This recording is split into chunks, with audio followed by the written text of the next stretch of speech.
రూపారెడ్డి కేసులో మరొక ట్విస్ట్ మనం చూస్తున్నాం. రూపారెడ్డిని చంపింది ఛత్తీస్గఢ్ కార్మికుడిగా అనుమానం వ్యక్తం చేస్తున్నారు. జేబీ కాలనీలో ఒక ఇంటి నిర్మాణంలో ఛత్తీస్గఢ్కు చెందిన 2 కార్మికులు పాల్గొంటున్నారు. ఘటన జరిగిన టైం నుంచి ఒక కార్మికుడు కనిపించకుండా పోయాడు. అక్కడే ఉన్న మరొక వ్యక్తిని ఇప్పటికే పోలీసులు అదుపులోకి తీసుకున్నారు. మంగళవారం సాయంత్రం ఒంటరిగా ఉన్న సమయంలో రూపారెడ్డిని దారుణంగా హత్య చేయడం మనకు తెలిసిందే. ఈ ఘటన జరిగిన టైంలో హైదరాబాద్లో ఉన్నారు భర్త రాజేందర్ రెడ్డి. మంగళవారం సాయంత్రం 5:30 స్కూల్ నుంచి ఇంటికి వచ్చారు రూపారెడ్డి.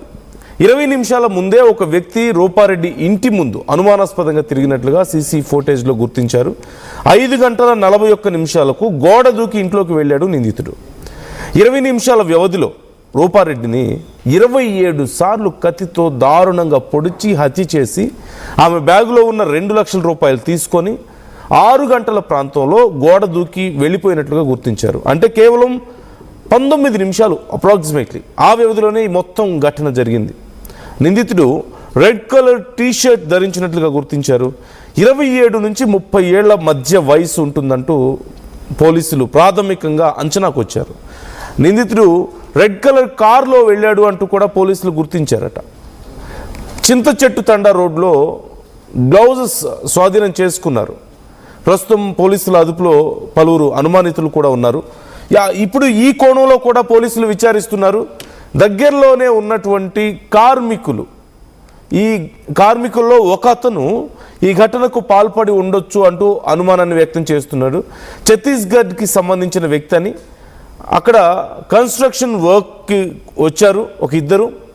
అందులో ఈ ఇన్సిడెంట్ జరిగిన తర్వాత నుంచి ఒక పర్సన్ కనిపించడం లేదు. సో అతనే చేసి ఉండొచ్చు అంటూ అనుమానాలను వ్యక్తం చేస్తున్నారు. ఇప్పటికే కొంతమంది అనుమానితుల్ని పోలీసులు అదుపులోకి తీసుకున్నారు, విచారిస్తున్నారు.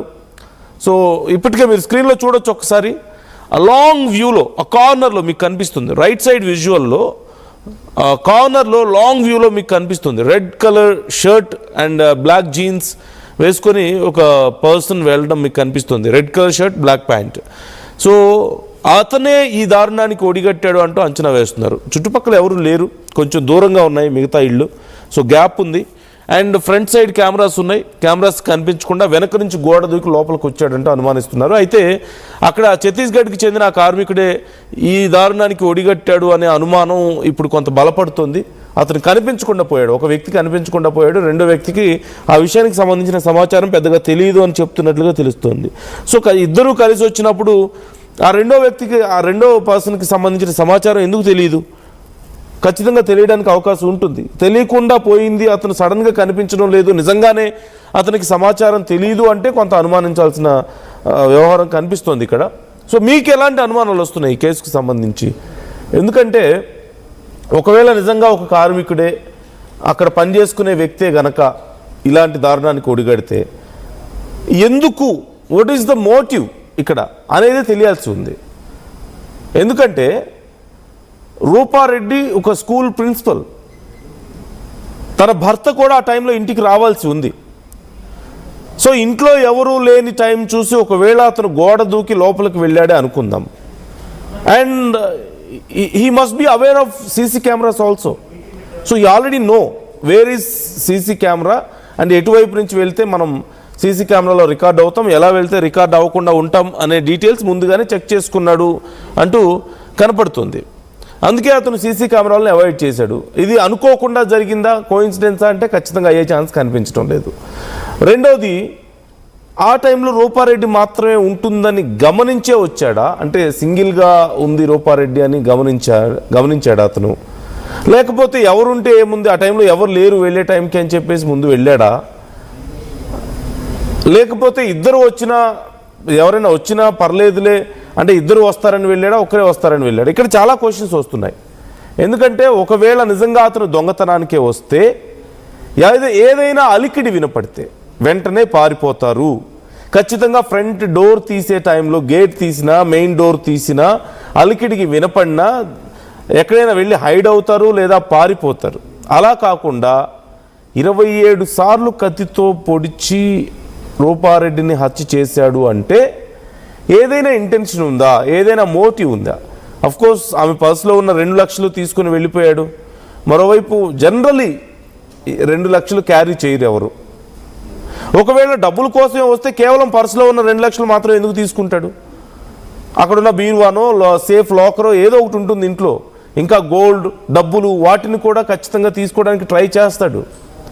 దానికి సంబంధించిన ఆనవాళ్ళకి సంబంధించిన ఇన్ఫర్మేషన్ ఇప్పుడు బయటికి రాలేదు. అంటే ఇంకేదైనా డ్యామేజ్ అయిందా అంటే లేదు అన్నట్లుగా తెలుస్తోంది యాజ్ ఆఫ్ నౌ. అంటే కేవలం పర్సులో ఉన్న డబ్బుల కోసం వచ్చాడా? అంటే అతనికి తెలుసా పర్సులో డబ్బులు ఉన్నాయని? లేకపోతే ఆ వచ్చిన కంగారులో భయంలో, గతంలో మనం చూసాం హైదరాబాద్లో ఒక అబ్బాయి బ్యాట్ కోసం వెళ్ళి బ్యాట్ని దొంగతనం చేయడానికి వెళ్ళి ఒక పాపని ఎంత దారుణంగా హత్య చేశాడో మనం చూసాం. సో అలా ఆ కంగారులో అతను అలా చేశాడా అంటే ఏమో, కొంచెం కొన్ని అనుమానాలు అలా కూడా వస్తున్నాయి. We can't decide yet, but at the same time అంత ఈజీగా తీసుకోవడానికి లేదు. కేవలం ఈ దొంగతనం కోసం మాత్రమే జరిగిందని మనం చూడలేం. ఎందుకంటే in general front gate sound వస్తే వెంటనే పారిపోతారు, మెయిన్ డోర్ ఓపెన్ చేస్తే వెంటనే పారిపోతారు. అలా పారిపోకుండా లోపల వెనక నుంచి వచ్చాడు అంటే వెనక డోర్ ఓపెన్ చేసుకున్నాడు అతను. మరి అది ఎలా ఓపెన్ చేసుకున్నాడు అది తెలీదు. రెండోది, ఆ ఇంటి గురించి ఆల్రెడీ తెలుసా? ఆ ఇంట్లో ఏ డోర్ ఎటువైపు ఉంది, సీసీ కెమెరాస్ ఎటువైపు ఉన్నాయి, ఎటువైపు నుంచి ఇంట్లోకి. ఎందుకంటే ఫ్రంట్ డోర్ ఖచ్చితంగా లాక్ చేసుకుని వెళ్తున్నారు అంటే వెనక కిచెన్ డోర్ దగ్గర నుంచి బ్యాక్ సైడ్ ఉన్న డోర్స్ అన్నీ కూడా క్లోజ్ చేస్తారు, లోపల నుంచి గడియ పెట్టుకుంటూ వస్తారు కదా. మరి ఆ డోర్ ఎలా ఓపెన్ అయింది అతనికి? డోర్ ఓపెన్లో ఉంటే అతను పారిపోకుండా, అతను మొహం కనిపించకుండా పారిపోకుండా అలా ఎందుకు చేస్తాడు? దాడి ఎందుకు చేస్తాడు? ఒకవేళ దాడి చేసినా స్పృహ తప్పి పడిపోతేనో చాటు నుంచి వచ్చి ఆమెను స్పృహ తప్పేలా చేసి అక్కడి నుంచి పారిపోవడం అలాంటివి ఏమైనా చేస్తారు. కానీ హత్య ఎందుకు చేశాడు? హత్య చేసిన 27 సార్లు అలా కత్తితో పొడవడం ఏంటి? అంటే ఇంకేదైనా మోటివ్ ఉందా? ఎవరైనా శత్రువులు ఉన్నారా? ఏవైనా ఆర్థికపరమైన విషయాల్లో ఏవైనా గొడవలు ఉన్నాయా? రూపారెడ్డిని అడ్డు తొలగించుకోవాల్సిన అవసరం ఎవరికైనా ఉందా? ఇప్పుడు ఈ కోణంలో కూడా విచారణ జరుగుతుంది. ఈ కోణంలో కూడా పోలీసులు ఆలోచిస్తున్నట్లుగా కనపడుతుంది. వితిన్ 19 minutes ఇది మొత్తం జరిగిపోయింది. సో మీకేమైనా అనుమానాలు వస్తున్నాయా ఈ విషయంలో? కుటుంబ సభ్యులు ఇంకా ఏమైనా దాస్తున్నారా? లేకపోతే పోలీసుల విచారణలో ఇంకా కొన్ని విషయాలు బయట పెట్టాల్సి ఉందా? ఎవరైనా అలర్ట్ అవుతారని? Let's know more details. Achyut join అవుతున్నారు, మా ప్రతినిధి. అచ్యుత్, ఈ అంశానికి సంబంధించి పోలీసుల విచారణ ఎలా జరుగుతోంది? ఇప్పుడు ఈ కార్మికుడు ఎవరైతే అక్కడ పనిచేయడానికి వచ్చాడో అతన్ని కూడా అనుమానిస్తున్నట్లుగా తెలుస్తోంది. మరి అతను నిజంగానే కనిపించకుండా పోయాడు అంటున్నారు. సో డీటెయిల్స్ ఏంటి అసలు? ఛత్తీస్గఢ్కి సంబంధించిన కార్మికుడు ఎవరు? అతను ఎందుకు కనిపించడం లేదు? ఎస్ నందు, మొత్తం రూపారెడ్డి దారుణ హత్యకు గురై 3 రోజులు దాడుతున్నా కూడా ఇప్పటి వరకు కూడా దర్యాప్తు కొనసాగుతుందని కూడా ఆ పోలీసులు చెప్తున్నట్టు పరిస్థితి. అన్ని కోణాల్లో కూడా మేము దర్యాప్తు చేస్తున్నామని కూడా పోలీసులు చెప్తున్నట్టు పరిస్థితి. 3 బృందాలను ఏర్పాటు చేసి దర్యాప్తు చేస్తున్నాం, అన్ని కోణాలలో దర్యాప్తు చేస్తున్నాం కూడా చెప్తున్నట్టు పరిస్థితి. ముఖ్యంగా కూడా ఎవరైతే మనకు సీసీ ఫుటేజ్ లో ఉన్నటువంటి రెడ్ కలర్ షర్ట్ వేసుకున్న ఆ వ్యక్తి పైన కూడా ఎక్కువ కూడా పోలీసులు కూడా ఫోకస్ పెట్టినటువంటి పరిస్థితి.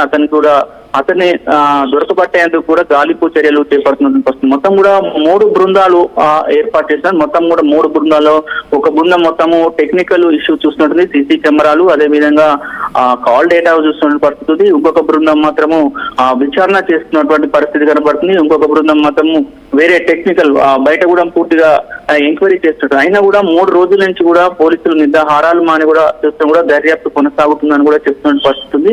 నిన్న ఎస్పీ 12-24 గంటల లోపల కూడా ఒక క్లారిటీ వస్తుందని చెప్పినట్టు పరిస్థితి. అయినా కూడా ఎస్పీ చెప్పిన టైం కూడా ముగిసిపోతున్నటువంటి పరిస్థితి కనపడుతుంది. ఈ రోజు ఏదైతే రూపారెడ్డికి సంబంధించిన అంత్యక్రియలు ముగిసిన తర్వాత ఏమన్నా సమాచారం వస్తుందేమో, అంటే ఆ అంత్యక్రియల కన్నా ముందెల్నే ఆ నిందితులను కూడా ఏమన్నా ప్రవేశపెడితే మాత్రమో ఏమన్నా అల్లర్లు గొడవలు పెరుగుతాయేమన్న ఉద్దేశంతో కూడా దీన్ని డిలే చేస్తున్నారేమని కొంచెం ఊహాగానాలు ఉన్నటువంటి పరిస్థితి. అది కూడా అయిపోయిన తర్వాత కూడా అంటే ఇంకా దర్యాప్తు కొనసాగుతున్నటువంటి ఆ పరిస్థితి కనపడుతుంది. ముఖ్యంగా కూడా ఎవరైతే రూపారెడ్డిని అతి దారుణంగా 27 సార్లు కత్తిపోట్లు పొడిచి హత్య చేయవలసిన ఎవరికి ఉంటుందని కూడా ఆ కోణంలో పూర్తిగా దర్యాప్తు చేస్తున్నటువంటి పరిస్థితి ఉంది. ఇది మాత్రము ప్రొఫెషనల్ కిల్లర్, ఆ సుపారీ గ్యాంగ్ గానే పోలీసులు మాత్రం ఒక నిర్ధారణకు వచ్చినటువంటి పరిస్థితి కనపడుతుంది. దొంగతనానికి వచ్చిన వ్యక్తి అయితే ఈ విధంగా హత్య చేసి ఉండడు, ఒకవేళ వచ్చిన పని చూసుకొని ఆ డబ్బులు అయితే బంగారం కూడా తీసుకువెళ్లే పరిస్థితి. కానీ ఆ రూపారెడ్డి మెడపై ఉన్నటువంటి బంగారం కూడా అట్లనే ఉందని కూడా ఆ భర్త రాజేందర్ రెడ్డి చెప్పినట్టు పరిస్థితి.